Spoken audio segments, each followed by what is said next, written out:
Sir मैं आपसे question पूछना चाहती हूँ, आपके कपड़े बहुत स्टाइलिश होते हैं, आपका डिजाइनर कौन है?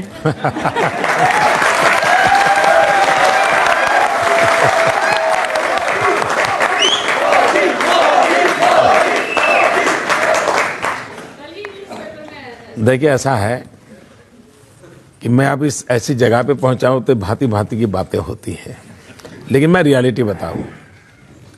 मैं बहुत छोटी आयु में घर छोड़ दिया तो एक छोटे से झोले में ही मेरा सामान रहता था। मैं करीब 40-45 साल से परिव्राजक के नाते घूम रहा हूं और करीब 40 साल मैंने भिक्षा मांग करके खाया है।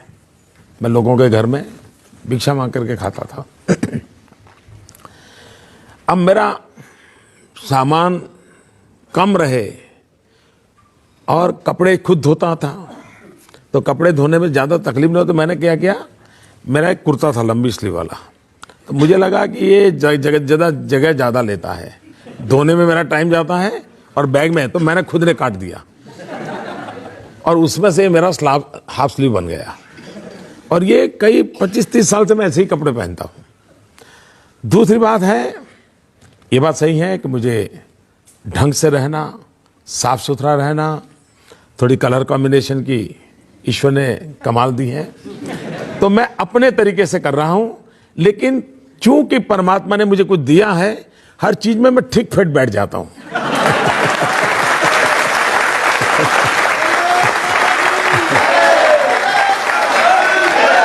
न कोई मेरा फैशन डिजाइनर है, न ही कोई इस प्रकार की व्यवस्था है। जरूर टेलर तो लगता है, तो टेलर के वो बनाता है और वही मेरी गाड़ी चलती है। लेकिन मुझे अच्छा लगा ये सुन करके कि मैं कुछ ढंग से रहता हूँ। कोई जानता नहीं था जी आपके जीवन के बारे में, अभी थोड़े दिन पहले पता चला आप स्टेशन पर चाय बेचते थे। ये बात सही है कि मैं खुद इन चीज़ों को ज़्यादा बताता नहीं हूँ। गुजरात में लोगों को काफ़ी पता है, गुजरात में कोई नया नहीं है।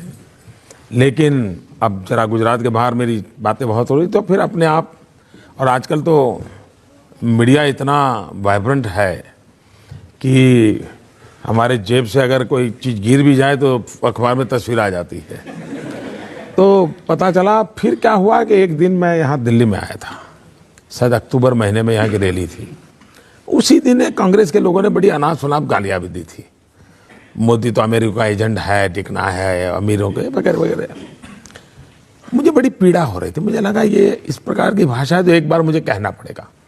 मैं जीवन में पहली बार यहाँ दिल्ली में ही, वहाँ रोहिणी में जब मेरा एक रैली हुई थी, मैंने कहा मुझे क्या ये बोल रहे हो लोग, इन्हें पता है हम कौन है। मैंने कहा मैं बचपन में रेल के डिब्बे में चाय बेच करके बड़ा हुआ हूँ और आप मुझ पर ऐसे इल्जाम लगाते हो। उसमें से एक बात निकल पड़ी। बाकी तो अब बहुत सी बातें होती है, हर चीजें कहाँ बताने जाएंगे। अब जैसे मैं बता देता हूँ, बचपन में आप इतने शरारती थे कि तालाब में से मगरमच्छ का बच्चा उठा के घर ले आए। मैं शरारती कम, साहसिक ज्यादा था।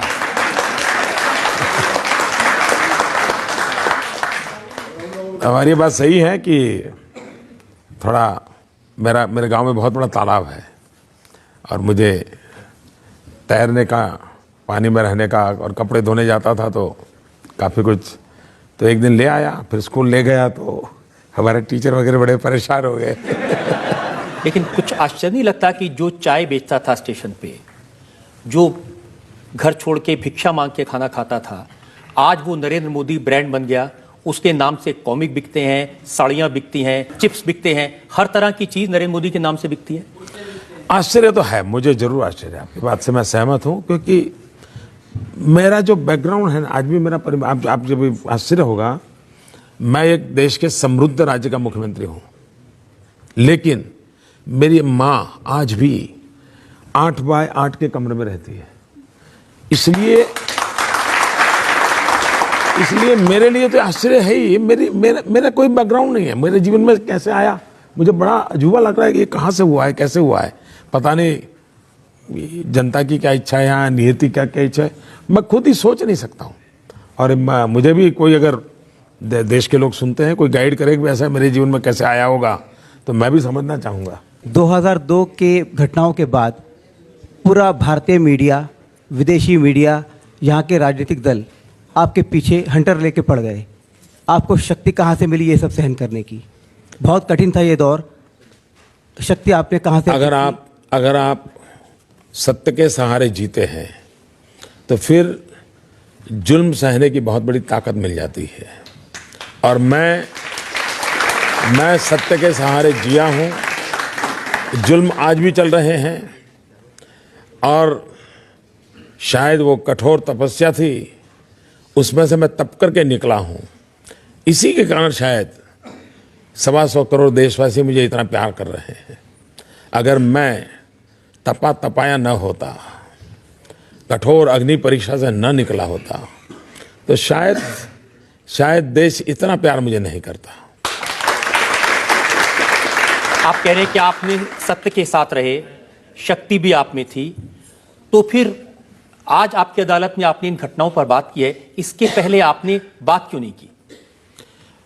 पहली बात यह है कि मुझे जब जहां भी जिसने भी पूछा, मैंने हर सवाल का जवाब दिया, हर सवाल का। लेकिन मैं अनुभव करता हूं कि कुछ लोगों को सवाल का जवाब नहीं चाहिए। उन्हें तो वो जो चाहते हैं वो ही वाक्य चाहिए। और उनकी मुसीबत यह है कि वो इतना होमवर्क करके आते नहीं है, इसलिए फिर मेरे से ज्यादा सवाल करते नहीं है। वो तो एक ही बात चाहते हैं कि नरेंद्र मोदी माफी मांग लें। मैं तो दिन रात, हर पल, हर कदम, मैं सुबह उठता हूं तो भी पृथ्वी माता की माफी मांग करके पैर रखता हूं जी। मैं कौन होता हूं? मैं तो एक बालक हूं जी, ये दिव्य सृष्टि का। मोदी जी, आज हमने आपसे हर तरह के सवाल